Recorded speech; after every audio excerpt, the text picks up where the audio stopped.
دكتور محمد حارث المطلبي شروع کاری سیاسی کدش بغداد گل مدام ابن بحث بین دکتور گلک سپاس کوین گل مدانه بدید نوات چه سینیارو تری کدانه جبوی پاشاروجا گروپین چکداری سردما دونالد ترامپی و او سینیارو دمک نزیک دانده ببین یان جی دبو بشه دوی دا صلاتا دونالد ترامپی ببینن. سلااو بۆ تۆ برای بەڕێزم لەگەڵ تەواوی بینێران پێم وایە سیناریۆ ڕوونە ترامپ ئەو جڵەوە ئابوورێ بەکار دێنێت حکوومەتی عراقی پێویستە حەشدی شاعبی هەڵبۆشێنێتەوە و چەکە مەزنەکانیان لێ بسەنێتەوە ڕژێمی سەربازی گۆڕانکاری بەخۆیەوە ببینێت واتە نەکەوێتە ژێر کاریگەری لایەنی عەقیدەی و سیاسی ئەمە بەلایەنیی زۆرەوە مامەڵی لەگەڵ دەکرێت ترامپ دەخوازێت ڕاستە خۆش بیان کاتە ئامانز ئەگەر پێویست بکات بەڵام ئەو هێزی ئابووریشی هەیە کە جڵەوی دۆخەکە دەکات بەتابەت بە ئامانزکردنی دۆخی ئابووری عێراق چونکە زۆربەی ئەو داهاتەی نەوتی عێراقیش لە بەنکە ئەمریکیەکانە کەواتە ڕوونە ترامپ ئەو چەکانە بەکاردێنێت بۆ فشارکردن لەسەر حکوومەتی عێراق بە ئاراستەی سەپاندنی ئەجەندەی خۆی بەسەر دامەزراوەکان بۆ ئەوەی حکوومەتی عێراق بتوانێت خۆی بەسەر ئەو دامەزراوە سەربازیە میلیشایانە دابسەپێنێت و پلانەکانی ترامپ جیابەجێ ببن یاخود ئەو میلیشانە هەڵبۆشێنەوە. گروپین چەکداری دێت چ بکەن ژ بووی کو یعنی خوش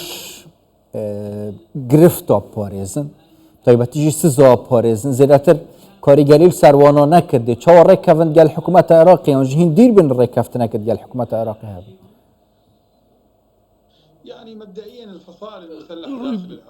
مەبدەئیەوە ئەو میلیشانەی کە هەن لە عێراق بە تەواوی ئەو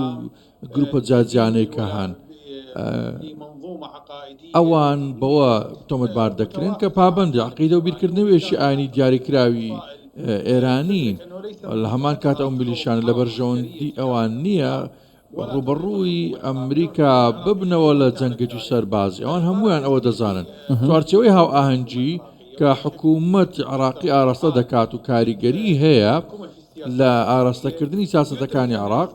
تێدەگات کە ململانەی سەربازی لەگەڵ ئەمریکا لەلایەنی ئابووریش زیانی پێدەگەێنێت ئەمە ئەو زیان و زەرەرانە سیاسەتی عێراق بە تەواوی پەرتەوازە دەکات دامەزراوە عێراقیەکان هەرس دەهێن و دەپوچێنەوە عێراق ئەگەر ئەو سزا و هێرشە سەربازی و ئابوورانی بەربکەوێت سزانی زۆر پێدەگات کەواتە سەرکردی ئەو میلیشانە باش تێدەگەن کە ململانێکردن لەگەڵ ئەمریکا واتای چی دەگەن پێشم وان نییە کە ئەوان هەمان ئەو ئاراستەیە پێڕەو بکەن کە سەدام حوسێن بڕیاری دابوو بۆ ڕوبەڕووبوونەوەی ئەمریکا وای کرد ڕژێمەکە هەرس بێنێت ڕژێمی سیاسی دا بتەپێت و حکوومەت بڕوخێت پێم وایە حکوومەتی چوارچێوە هاو ئاهەنگی هەوڵی دانوستان دەکات بۆ ئەوەی بتوانێت بەشێک نەرمڕۆیی بنوێنێت لە بەردەستەکردنی خواستەکانی ئیدارەی ئەمریکی ڕەنگە بتوانێت دەستبەرداری هەندێک لە چەکەکان بن بۆ میلیشاکان و هەندێک لە دامەزراوەکان ئەوانە لە خۆ بگرن وێڕای ئەوەش بتوانرێت چەکی وەکو فڕۆکە ڕاستەکراوەکان و موشەکە دوورهاوێژەکانیش لەلایەن میلیشاکانە و دەستبەرداریان ببن واتە حکوومەتی عێراق ئەمە لەلایەک لاچی دیکە ئەوەیە ئەوەی ڕوونە ئەمە ئەو سیناریۆیە کە ڕووی دەدات وە بە دووریشی دەبینم کە ڕوبەڕووبوونەوەی سەربازی لە نێوان ئەمریکا و ئەو میلیشانە ڕوو بدات چونکە جیاوازێکی زۆر و لاسەنگێکی زۆر هەیە لە پارسنگایی هێزی نێوان ئەو دوولایەنە واتە هەر هێرشێک عێراق دۆڕاوی سەرچیە بۆی میلیشاکان ئەوان ناوێت کە ئەو هەژمونەی خۆیان لە حکوومەتی عێراق لەدەست بچێت کە بە دیموکراسی لە پەرلەمان لە دامەزراوەی دیکە بەدەستیان هاتووە وەزارەتیان لە دەستە وەڕای بەڕێوەبەرایەتی گشتەکان واتە لە ڕژێمێکی دیموکراسی ئەوانان دەستکەوتووە بە ئاسانی دەستان دەچێت کەواتە ڕەنگە خۆیان بە دوور بگرن لە ئەنجامدانی هەر کارێک کە ئەولانە بکاتە ئامادە تایژی ماژە پێکرد زەحمەتە ململانێ گەل ئەمریکا بێتەکردن ژاڵیە گرۆپێ چەکداری و ئەو هێزە ژینینە حتى چرا دم ترسيل سر نافچين آرامين عراقين وكي هرما كردستان هانا يعني او جروبين تشك داري جبوي ليدانا كي الامريكا هف بيمان امريكا بكنا آرمانج چجالية سياسي و بد چجالية سربازي و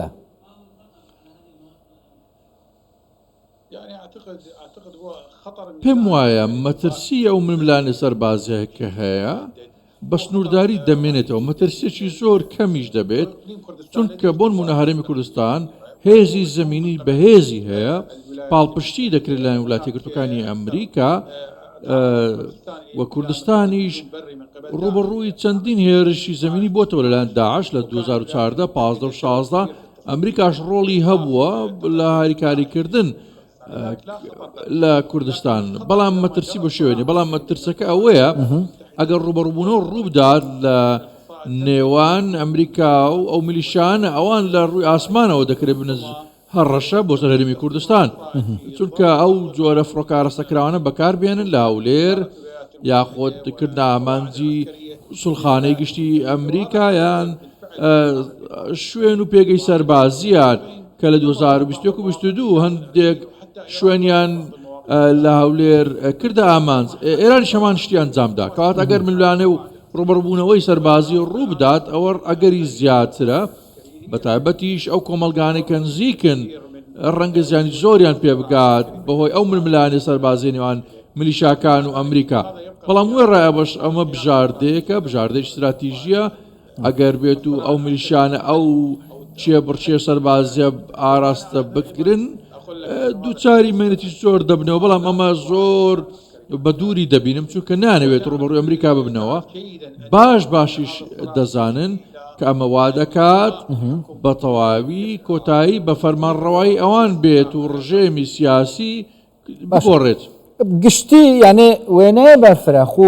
پاشەڕۆژە گروپێن چەکداری گرێدای ئیرانی هەر سەردەمانیە دونالد ترامپ بێ تایبەتیژی ئیران حتا چڕادە دێ پابەندی وەیەکێ بە شەڕ چێنە بەت نێڤبەرە ئیران و ئەمریکای تایبەتیژیت ناڤە عێراقەدا یانجی حتا چڕادە ئەو فشارێن ئەمریکای سەر ئیرانێ دێ کاریگەری بکەن هەمی ئالیەکی بە بەهێز ببە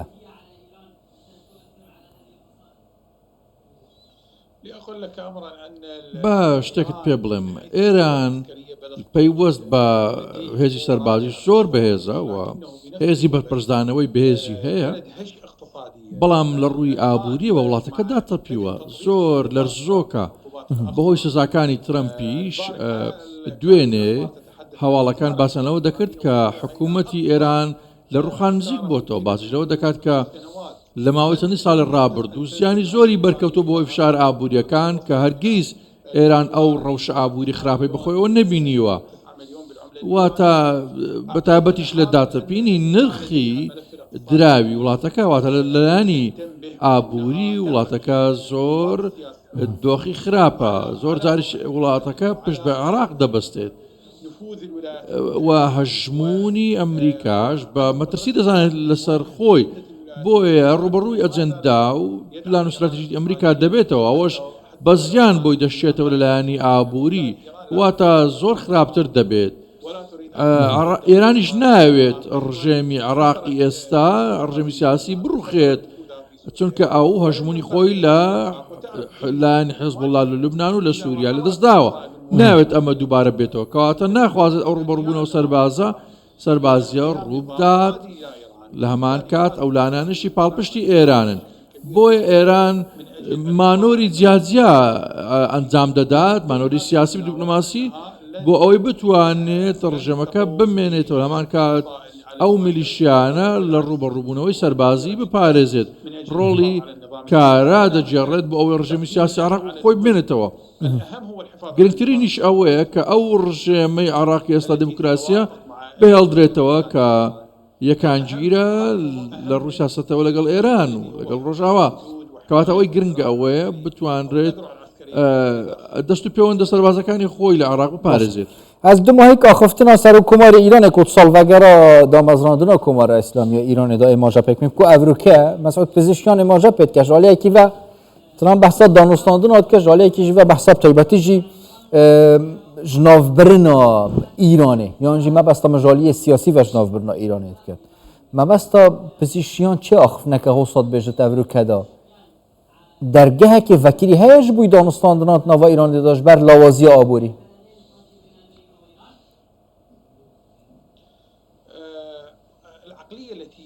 بیرکردنەوەی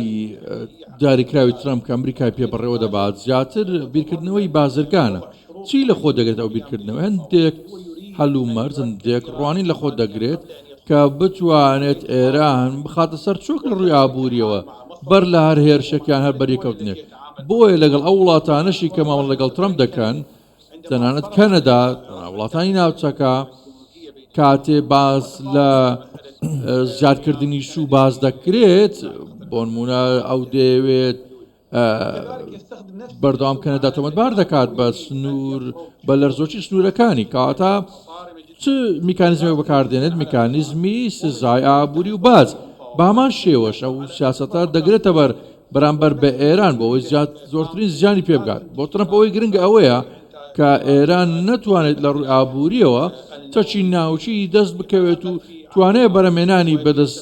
بهێنێت بەتابەت ناوێت لە سەردەمی خۆی ئەوە ببینێت و ڕوو بدات ئەوە ڕوونەوە زۆریش ڕوونە و خۆشی باش دەزانێت چی دەیەوێت و ناشێوێت جۆرە دانوستانێک بکات ڕاستە و خۆ بێت بەڵکو دەیەوێت زۆرترین سزا بخات سەر ئێران بۆ ئەوەی ناچاری بکات داوای دانوستان یاخۆت دەستبەرداری پرسی و دۆسەی نەوەوی بێت بۆیە پێویستە لێرەش ئەوە بزانین کە ئێرانەکان دانوستانکاری بەهێزن هەمان کات زۆرێک لە داڕژانی استراتیژی و سیاسەتەکانی ئێران لێکدانەوە و شیکردنەوەی جیاجیا بۆ هەڵوێشت و بۆ چوون و بیرکردنەوەکانی ترامپ دەکەن لە هەمان کات ئەو بارستایی ئەجندەوی ئەمریکی و استراتیژی ئەمریکی دەکرێت بیان کات ئامە لە هەمان کات سەرۆکی ئەمریکاش ڕوونە لە ڕوانگەکەی خۆی بەڕێز دکتور محەممەد حارث المەطلبی شرۆڤەکۆری سیاسیش بەغدای هەنگێڵما دەبوون گەلک سوپاس بە دکتۆر